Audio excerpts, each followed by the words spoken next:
आज मैंने जो दृश्य आना सागर झील के किनारे देखे वे मन को सच में विचलित कर देने वाले थे।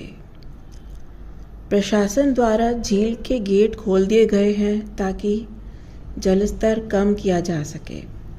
कारण साफ है, बारिश का मौसम नज़दीक है और यह डर लगातार बना हुआ है कि कहीं तेज़ बारिश में झील फिर से ओवरफ्लो ना कर जाए। पानी घटा है और जैसे जैसे पानी पीछे हटा है वैसे वैसे किनारों की एक और सच्चाई सामने आ गई है। बेशुमार कचरा, जमा हुई गंदगी और एक भारी ठहरी हुई गंध। यह दृश्य केवल असुविधाजनक नहीं था, यह भीतर तक असर करने वाला था। झील के किनारे खड़े होकर लगा कि हम किसी प्राकृतिक धरोहर के साथ नहीं, बल्कि धीरे धीरे खोती हुई विरासत के साथ खड़े हैं। पानी का उतरना जितना तकनीकी निर्णय है, उतना ही यह हमारे शहर की सफाई व्यवस्था और सामूहिक जिम्मेदारी का आईना भी है। मैंने कुछ लोगों से बातचीत की। प्रतिक्रिया मिली जुली थी।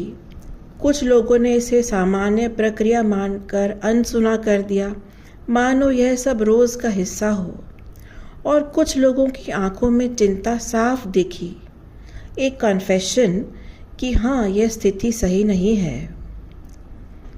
इसी बीच मेरी मुलाकात एक 8वीं कक्षा के छात्र से हुई। मैंने उसे समझाने की कोशिश की कि यह सिर्फ एक झील नहीं है, बल्कि हमारी विरासत है, हमारे शहर की पहचान है। उसे बचाना सिर्फ सरकार की जिम्मेदारी नहीं, बल्कि हम सबकी जिम्मेदारी है। और सच यह है कि बच्चे बहुत जल्दी समझते हैं। उनकी सोच में अभी जड़ता नहीं आई है।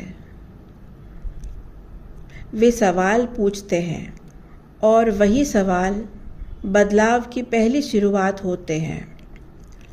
आना सागर झील आज मुझे एक एहसास देकर गई कि सुंदरता अपने आप टिकती नहीं, उसे बचाना पड़ता है।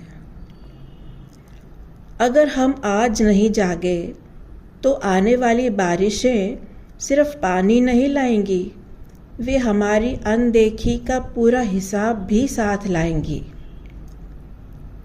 आज जो मैंने देखा वह केवल गंदगी नहीं है, वह एक पूरी व्यवस्था की अनदेखी का दृश्य है।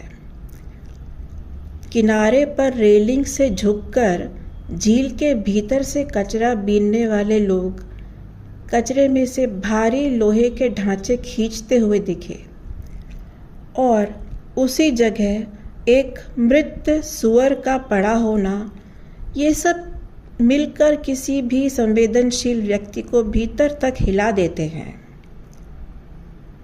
एक सवाल मेरे मन में आया, अगर पानी कम किया जा रहा है तो क्या उसके साथ जमा हुई यह पूरी गंदगी भी हटाई जा रही है, या फिर हम सिर्फ पानी का स्तर नियंत्रण कर रहे हैं और असली समस्या वहीं छोड़ दे रहे हैं।